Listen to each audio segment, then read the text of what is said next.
On the morning of August 17, 1996, 5 students carried dreams, maps, and equipment in a white Toyota Land Cruiser. Their destination? The Atacama Desert, considered the driest place on the planet.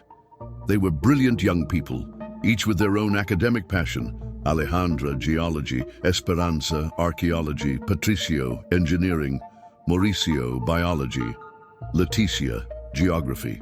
It wasn't a reckless adventure. There was meticulous planning, extra liters of water, a communication radio, a tent to withstand the cold nights. Everything had been calculated. The car set out early, fueled, and with the tires checked. At the gas station, an attendant would later recall they seemed to know what they were doing. At 8:15 a.m., they entered route B355 and disappeared into the vastness. They were never seen alive again. When they did not return on the scheduled day, the families first thought of a delay, but soon desperation followed. Police, helicopters, tracking dogs, nothing. The desert gave back not a single clue, only tire marks that vanished with the wind.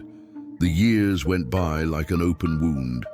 Parents who quit their jobs to search for their children, mothers who turned their grief into support associations, families divided by mourning without a body. Every false lead reignited a flame that quickly died. Remains found that weren't theirs, witnesses swearing they had seen the youths in other cities. Nothing was ever confirmed. Until, in 2011, a journalist named Cristina Montes, reviewing satellite images on Google Earth, noticed something impossible to ignore. Among dark stones, a rectangular shape gleamed as if begging to be seen. It wasn't present in old photos, only in recent ones. 15 years later, it was as if the desert itself had decided to release a secret guarded by iron and sand. From that moment on, it was no longer a story of disappearance. It was the opening of an even darker mystery. Before they became names in headlines and police dossiers, they were young people with plans, passions, and families who believed in their brilliant futures. Alejandra Palacios, 23, tall, with a vibrant gaze, daughter of teachers in Santiago. She studied geology and saw poetry in stones. She was the natural leader, the one who gathered friends for expeditions and knew how to turn cold maps into promises of discoveries. Esperanza Ibarra, 22, had crossed the ocean from Seville, Spain. An archaeology student passionate about the cultures that preceded the arrival of Europeans, she carried an Andalusian accent that enchanted her colleagues. Small but fiercely courageous, she did not let herself be easily intimidated.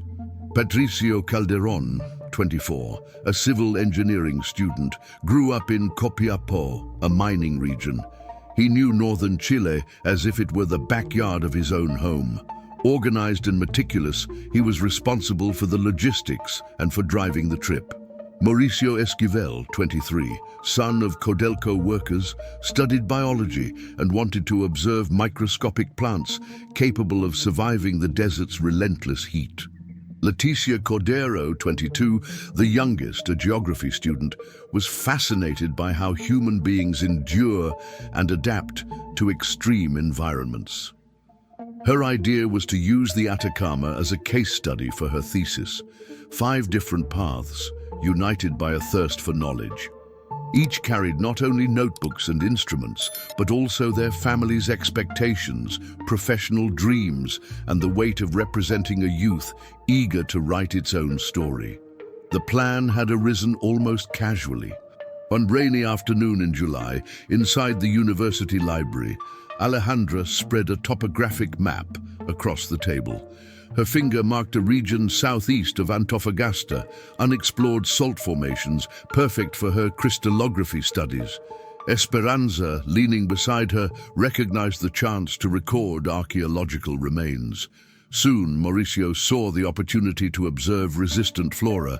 Leticia thought of her thesis, and Patricio naturally assumed the role of guide and organizer. What began as an academic study idea quickly became a promise of scientific adventure. For weeks, they planned routes, campsites, and supplies. Everything seemed under control. But the desert does not forgive confidence. And that choice, made among books and maps, led 5 young people to one of the darkest chapters in Chilean history. On the night of August 15, 1996, Alejandra's apartment in Ñuñoa was filled with maps, backpacks, and nervous laughter. It was the last meeting before the trip. They checked every detail: a 5-person tent, extra medicine for Mauricio's asthma, liters of water, non-perishable food, radios, and survival tools. They took a group photo: youthful smiles, anxious eyes, equipment neatly arranged in the background. That picture, taken without pretension, would become the last official memory of them all together. That same night, Esperanza wrote a letter to her family in Seville. She described the excitement of exploring the desert, promised to send postcards, and ended with a phrase that today echoes like a prophecy. The Atacama is like Mars on Earth, but here too beats the history of millennia. That is exactly why I came to Chile. The next morning, Friday, August 16th, dawned clear and cold in Santiago. At 6:30 a.m., Patricio picked up the Toyota Land Cruiser from a rental company. He checked oil, tires, and fuel with the precision of someone who had learned in the rocky mining fields. At 7:45, the group gathered in front of Alejandra's house. Neighbors saw them load boxes, ropes, and maps. A neighbor moved, offered them coffee, and wished them luck, not knowing it would be the last farewell. At 8:30, the white Toyota took Route 5 north. They paid the toll at Lampa, chatted with the attendant about local history. In Vallenar, they stopped for lunch. They ate lamb cazuela and laughed as Esperanza photographed walls decorated with old mining tools. Later, the restaurant owner would recall, they seemed like studious, serious, and cheerful young people. When the sun set behind the Pacific at 7 p.m., they arrived in Antofagasta. They stayed at the Hotel Terrado, dined with maps spread across the table, asked for information about archaeological sites, and went to bed early. At 10:30 p.m., Alejandra called her mother. "We arrived safely. Tomorrow we go into the desert. I'll call you on Tuesday when we're back." It was the last time her voice echoed in the world. Saturday dawned clear in Antofagasta. At 6 a.m., the 5 came down to the hotel dining room. Strong coffee, scrambled eggs, toast. They paid the bill, loaded their backpacks and instruments into the vehicle. At 7:30, they stopped at a gas station on the northern exit. Witnesses recall details that now seem like distant echoes. The driver checking tire pressure a second time, the purchase of 2 extra gas cans, Esperanza's Spanish accent when asking about the region. At 8:15, the white Land Cruiser took route B355 heading southeast. The road vanished among stone mountains and silence. It was the last time anyone saw the 5 alive.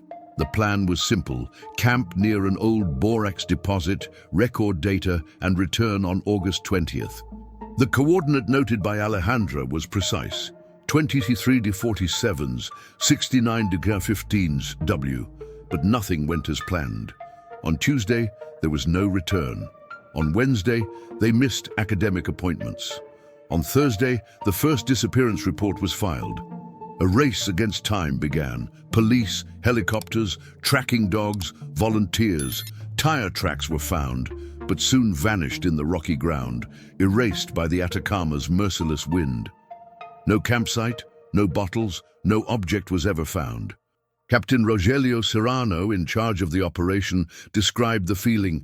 It was like looking for footprints on a blank page.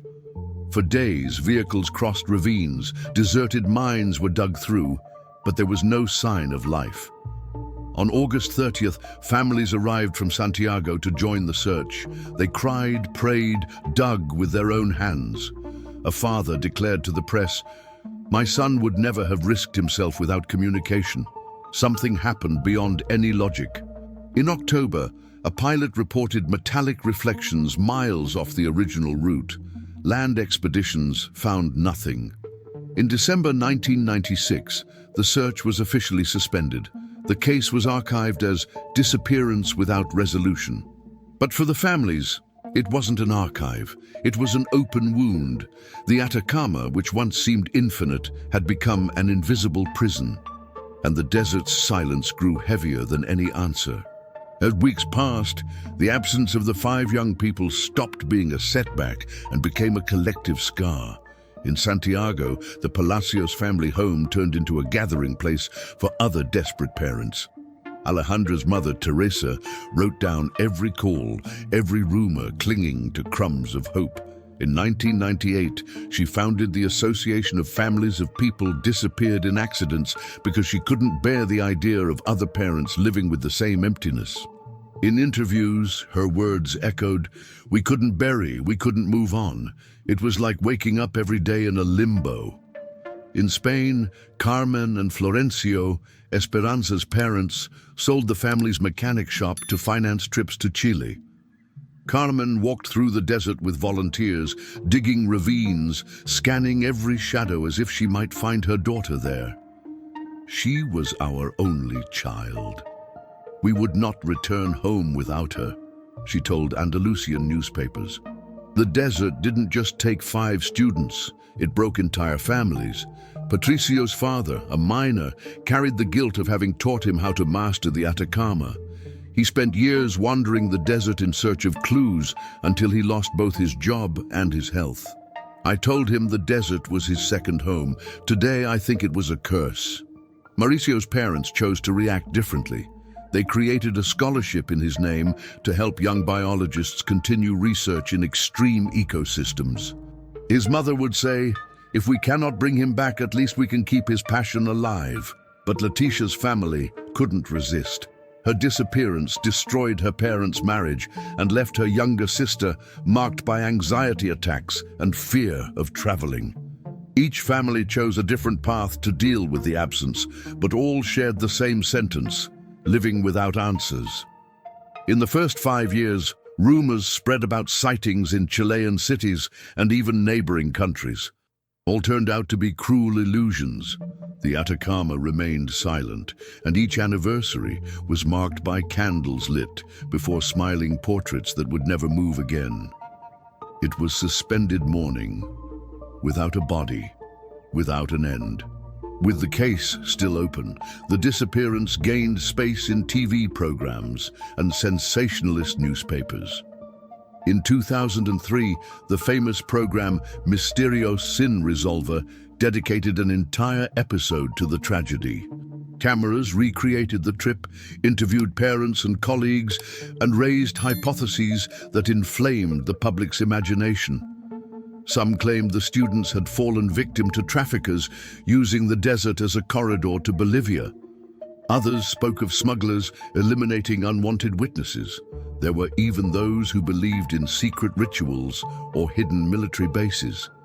None of these versions had real evidence. Chilean police were categorical.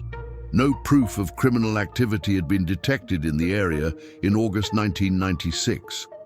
For investigators, the most plausible explanation remained mechanical failure in a remote location. But this narrative felt too shallow for families who knew how well prepared the young people had been. In 2004, a new line of thought began to gain strength. Private investigator Evaristo Montes, hired by the families, presented a different theory. According to him, it was not impossible that the group had deviated from the planned route after finding something unexpected. Unprecedented geological formations, petroglyphs, or even archaeological remains. Young academics, driven by curiosity and scientific ambition, might have risked more than they should. This idea gained even more traction when it was discovered that Esperanza had spoken, days before the trip, with a local archaeologist named Hilario Zaragoza.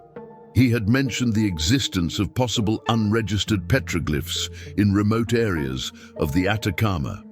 He had also warned of the danger of exploring without experienced guides. Whether that conversation was decisive was never known, But it opened the possibility that the five had not just followed science and maps, perhaps they had chased something greater, an unprecedented discovery. Still, no material evidence supported this theory. The desert sands remained sealed, and every explanation collapsed like a house of cards. Meanwhile, life went on for the rest of the world. But for parents, siblings, and friends, the days were just a repetition of waiting. And one question echoed, relentless. If they weren't where they should have been, then where had they gone? By 2009, the pain already added up to 13 years. Many had given up, but Alejandra's mother, Teresa Palacios, refused to accept silence as an answer. At night, in front of her computer in Providencia, she obsessively combed through Google Earth. Every pixel of the desert was inspected. She created folders organized by coordinates, captured screenshots, compared images from different years. She herself said, "It was like looking for a needle in a haystack, but it was the only thing left to me." As technology advanced, image resolution improved as well. What had once been a blur of sand tones now revealed shadows, lines, and details that had been invisible before. For many, it looked like desperation. For Teresa, it was method. That solitary vigil, night after night, kept the flame alive until someone finally paid attention. On March 23, 2011, investigative journalist Cristina Montes from the newspaper El Mercurio was working on an article about historic disappearances. After interviewing Teresa, she was impressed with the discipline of that home-based search. She decided to test imaging software herself, overlaying different years in search of changes in the terrain. At 2:47 a.m., in an area 73 kilometers from Antofagasta, something caught her attention. A line too straight to be natural, a metallic reflection that clashed with the landscape. In the 2008 and 2009 images, nothing. But in 2010, that shape was there. Cristina printed the maps, marked the coordinates, 23°52S, 69°20W. When she showed them to Teresa and Alberto, Alejandra's father, the silence weighed more than 1,000 words. It was the silhouette of a vehicle, lodged in a depression among rocks, as if it had been placed there deliberately. At that moment, 15 years of questions gained a new direction. What until then had been only absence was beginning to turn into a tangible mystery. The next step no longer belonged to parents, journalists, or volunteers. It was time to call the police again. And for Captain Rogelio Serrano, who had led the searches in 1996, this would not just be a return to the case. It would be the chance, or the nightmare, of finally facing what the desert had hidden from the very beginning. On the morning of March 25th, 2011, 15 years and 7 months after the disappearance, a small team set out from Antofagasta toward the coordinates indicated by the satellite images. Command was once again in the hands of Captain Rogelio Serrano, now older, still marked by the weight of a case that had never left his memory. Alongside him were 2 forensic investigators, an experienced ATACAMA guide, and Abundio Calderon, Patricio's father, who insisted on joining the search. 2 vehicles were used, a Toyota Hilux equipped with military GPS and a Ford F-150 modified by Abundio to handle extreme terrain. The journey along conventional roads took a little over 3 hours. From there began the hardest 18 kilometers of their lives. Ravines, rocky formations, and non-existent paths forced constant detours. The clock moved slowly. Every kilometer was hard-won. At 2:20 p.m., the GPS indicated they were less than 500 meters from the marked point. Abundio lifted his binoculars and, after a few moments of silence, pointed with a trembling hand. "There, something is shining among the rocks." The team approached on foot, documenting every step. The desert was still, as if holding its breath. At 2:45 p.m., they finally saw it. Partially buried under rocks and sediment lay a white Toyota Land Cruiser. The paint faded, windshield covered in dust, but the license plate still legible. CG4829. The very same vehicle rented in 1996. The silence was absolute. Abundio fell to his knees before the sight, his face marked by 15 years of contained tears. Serrano broke the silence with a grave voice. "We must treat this as a crime scene. Nothing can be touched without documentation." By then, there was no doubt the desert had not swallowed them by accident. The car was hidden, placed in a depression that made it invisible to anyone passing nearby. It was not mechanical failure. It was not coincidence. It was deliberate concealment. The investigation, once thought dead, was reborn, and what was about to be uncovered would prove even more disturbing than the original mystery. At 5:30 p.m. that same day, a helicopter from Santiago landed near the site carrying forensic specialists, among them anthropologist Violeta Sandoval and extreme excavation expert Fabricio Ponce. The protocol was clear. Nothing could be moved before complete photographic documentation. The team set a 50-meter perimeter around the Land Cruiser, turning the clearing into an open-air laboratory. With the last hours of daylight, they began removing the rocks and sediment covering the vehicle's body. What surprised everyone was the state of the car. Despite 15 years in the desert, the paint showed none of the expected corrosion.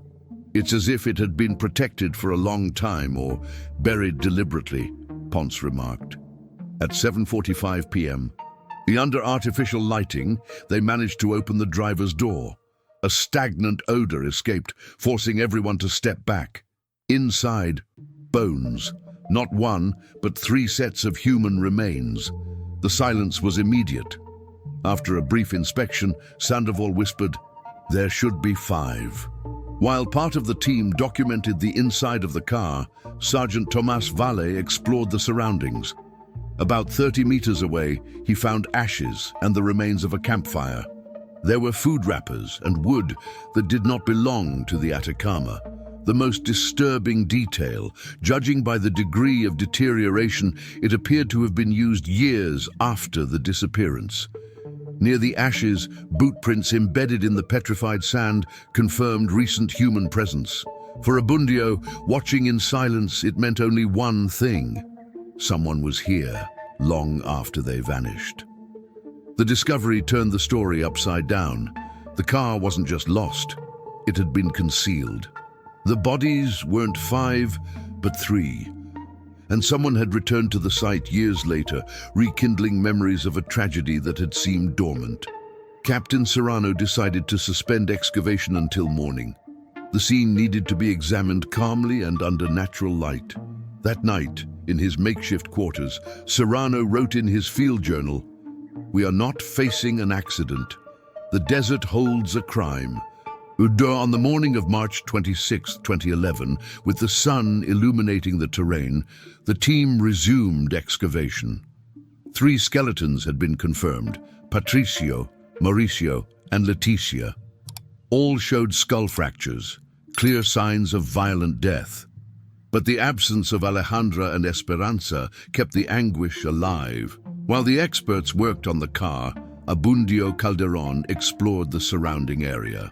About 200 meters away, he found something strange, a small structure of piled stones, nearly invisible among volcanic rocks.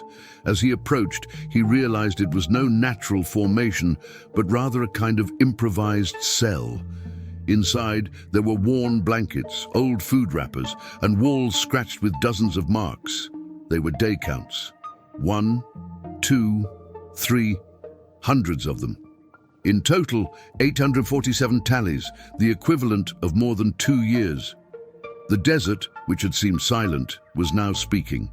And it was saying that those young people had not vanished in 1996. They had been kept alive in captivity. Among the stones and sand, investigators found an object that changed everything: a school notebook protected by a makeshift plastic bag. The pages were stained, but the handwriting was recognizable. It was Esperanza Ibarra's. The notes began a week after the disappearance. Day 7. Teodoro brought us water. He says when his brother returns from Bolivia, he will let us go. Patricio has a fever. Mauricio has asthma attacks. Leticia cries non-stop. Alejandra tries to keep us strong. Other passages revealed growing terror, mentions of armed men, death threats, and the conviction that they had seen something they shouldn't have. In an entry from December 1996, Esperanza wrote, "Patricio tried to escape. He was beaten. They said if anyone else tries, they will kill the other four." The last legible entry, in March 1998, carried the most disturbing sentence. Teodoro and Demetrio argued. They said they cannot keep us alive. If they are going to kill us, someone must try to escape. Suddenly, the case stopped being an inexplicable disappearance. It had names, circumstances, a narrative of horror. The brothers mentioned in the diary became the first concrete lead in 15 years. The Atacama, at last, was beginning to return its secrets. With Esperanza's diary in hand, investigators finally had something solid. 2 names, Teodoro and Demetrio.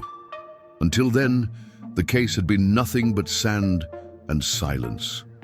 Now there were suspects. Sergeant Tomas Valle returned to Antofagasta to check records from the 1990s. What he found chilled the team's blood. The brothers Teodoro and Demetrio Acosta were well known to the authorities. Born in the region, they had a history of petty crimes and in the 1990s were linked to cocaine trafficking between Bolivia and Chilean ports. Demetrio had died in prison in 2003, stabbed during a fight. Teodoro, convicted of drug trafficking, was released in 2008 for good behavior. In other words, he had been alive, free and active in the desert during the same years when Teresa spent nights combing through Google Earth. The puzzle was finally taking shape. The young people had not disappeared by accident. They had been kidnapped because they had stumbled unwittingly onto the wrong path. On March 26, 2011, metal detectors located a box buried near the improvised cell. Inside, there were Polaroid photographs of the young people in captivity, and among the papers, a handwritten letter. The signature, Alejandra Palacios. Dated April 1999, the letter reported that 3 companions, Patricio, Mauricio, and Leticia, had been killed the previous year. Only she and Esperanza remained. Alejandra explained that they had managed to survive longer by convincing Teodoro they could be useful, but they already knew their fate was inevitable. The text contained a crucial revelation. During a sandstorm in February 1999, Esperanza managed to escape. I asked her to run to Antofagasta. I don't know if she made it. If this letter is found, perhaps there is still hope she is alive. The letter completely changed the course of the investigation. It was not just evidence of kidnapping and murder. It was the real possibility of survival. Esperanza, the young Spaniard who had come to Chile full of dreams, might have escaped hell. Families, once condemned to years of silence, now faced another devastating question. If she survived, where had she been all this time? After discovering Alejandra's letter, Chilean police reviewed immigration records. There was no official record of Esperanza Ibarra's departure, but one detail drew attention. In November 1999, a woman identified as Carmen Sevilla was found dehydrated near the Pan American Highway, south of Antofagasta. She spoke Spanish with a foreign accent, carried no documents, and suffered from amnesia. She was hospitalized in Santiago, then disappeared from public records in 2001. The investigation revealed that in 2002, this same woman applied for political asylum under a Colombian identity and was transferred to Canada through a UN program. In March 2011, Chilean authorities confirmed with international support, Carmen Sevilla was Esperanza Ibarra. When confronted, already living in Vancouver, Esperanza cried at the sight of the photos. She admitted her identity. 15 years later, the survivor finally spoke. In a video conference, Esperanza recounted what she had lived. She confirmed every detail of the diary, every name hastily carved into the stones of the improvised prison.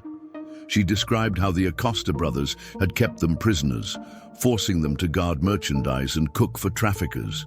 She said that Patricio, Mauricio, and Leticia were killed in 1998, victims of Demetrio's cruelty. She told how she and Alejandra resisted for 2 more years until the sandstorm gave her a chance to escape. Weakened, she ran through the desert until she collapsed. Rescued without memory, she built a new life to protect herself, believing Teodoro might still hunt her. She only revealed the truth once she was certain he no longer existed. In May 2011, Esperanza returned to Spain to see her parents again. Chile officially closed the case on April 15, 2011, almost 15 years after the disappearance. The remains of Alejandra, Patricio, Mauricio, and Leticia were returned to their families. Captain Serrano summed it up before the cameras. The desert can conceal crimes for decades, but it does not erase them. The truth always finds a way to emerge. The story of those 5 young people became a symbol of persistence, not only because of the technology that revealed the vehicle, but also because of the courage of families who never gave up. And at the center of this narrative, a survivor. Esperanza Ibarra, the last witness, still carries the burden of remembering and the mission of ensuring the world never forgets. Don't forget to like this video, subscribe to the channel, and turn on the notification bell so you never miss the next true crime story.